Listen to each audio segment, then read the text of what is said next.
10வதாக இருக்கிற இடத்துல Airbus A333. இந்த விமானம் 1992ஆம் ஆண்டு நவம்பர் 2ஆம் தேதி பறக்க தொடங்கியதுங்க. இந்த விமானத்தில் 440 நபர்கள் வரையும் பயணிக்க முடியும். இது 7.3 டன் வரையும் இந்த விமானம் தாங்குங்க. Airbus A340. இந்த விமானம் பிரான்சில் தயாரிக்கப்பட்ட ஒரு விமானம். இதில் 2 வகுப்புகள் உள்ளது. முதல் வகுப்பில் 295 பயனர்களையும், 2ஆம் வகுப்பில் 267 பயனர்களையும் பயணிக்க முடியும். 1993 இது தயாரிக்கப்பட்டிருக்காங்க இந்த விமானம். Airbus A340. இந்த விமானம் 685 நபர்கள் பயணிக்க முடியுங்க. 2006 இந்த விமானத்தை வெளியிட்டிருக்காங்க. இந்த விமானம் இப்போ 2 மட்டும்தான் பயன்பாட்டில் இருக்குது. Airbus A350 jetliner. இந்த விமானம் மருத்துவ பொருட்களையும் சரக்குகளையும் ஏற்றி செல்லும் விமானமாக குறிப்பிடப்படுகிறது. இந்த விமானத்தில் 350 பயணிகள் வரையும் பயணிக்க முடியும். இந்த விமானம் முதலில் 2013ஆம் ஆண்டு ஜூன் 14ஆம் தேதி பிரான்சில் போயிங் 777. இந்த விமானம் 6வது இடத்துல இருக்குது. 14,000 கிலோமீட்டர் வரையும் பயணிக்கக்கூடிய ஒரு விமானமாகும்.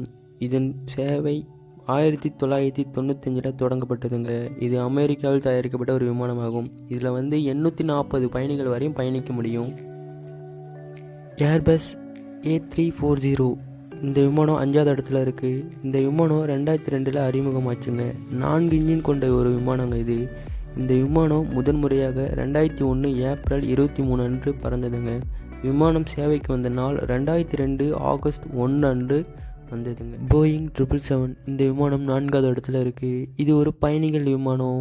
இது 1100 நபர்கள் வரையும் பயணிக்க முடியும். இந்த விமானம் 11,000 கிலோமீட்டர் வரையும் பயணிக்கக்கூடிய ஒரு விமானமாக கருதப்படுகிறது. இந்த விமானம் 1998 சேவைக்கு வந்ததாக கருதப்படுகிறது. போயிங் 747. இந்த விமானம் 3வது இடத்துல இருக்குது. இந்த விமானம் 13,000 கிலோமீட்டர் வரையும் பயணிக்கக்கூடிய ஒரு விமானமாக கருதப்படுகிறது. இந்த விமானம் பிப்ரவரி 9, 1989 அறிமுகப்படுத்தப்பட்டதுங்க. இதேபோல் இந்த போயிங் 747 16 விமானங்கள் உள்ளதுங்க. போயிங் 747. இந்த விமானத்தில் ஒற்றை வகுப்பில் 700 நபர்களும், 2ஆம் வகுப்பில் 600 நபர்கள் வரையும் பயணிக்க முடியும். 14,000 கிலோமீட்டர் வரையும் பயணிக்கக்கூடிய ஒரு விமானம். இந்த விமானம் அக்டோபர் 2013 சேவைக்கு தொடங்க உள்ளதுங்க. இந்த விமானம் அக்டோபர் 2011 சேவைக்கு தொடங்கியதுங்க. Airbus A380. இந்த விமானம் பிரான்சில் தயாரிக்கப்பட்டிருக்காங்க. இதுதாங்க உலகத்திலே மிகப்பெரிய பயணிகள் விமானமாக கருதப்படுகிறது. இது முதல் வகுப்பில் 853, மற்றொரு வகுப்பில் 644 நபர்களையும் பயணிக்க முடியுங்க. 15,000 கிலோமீட்டர் வரையும் பயணிக்கக்கூடிய இந்த ஒரு விமானம். இந்த விமானம் முதலில் 27 ஏப்ரல் 2005 அன்று பறந்ததுங்க. விமானம் 19 டிசம்பர் 2000 அதிகமாயிடுச்சு.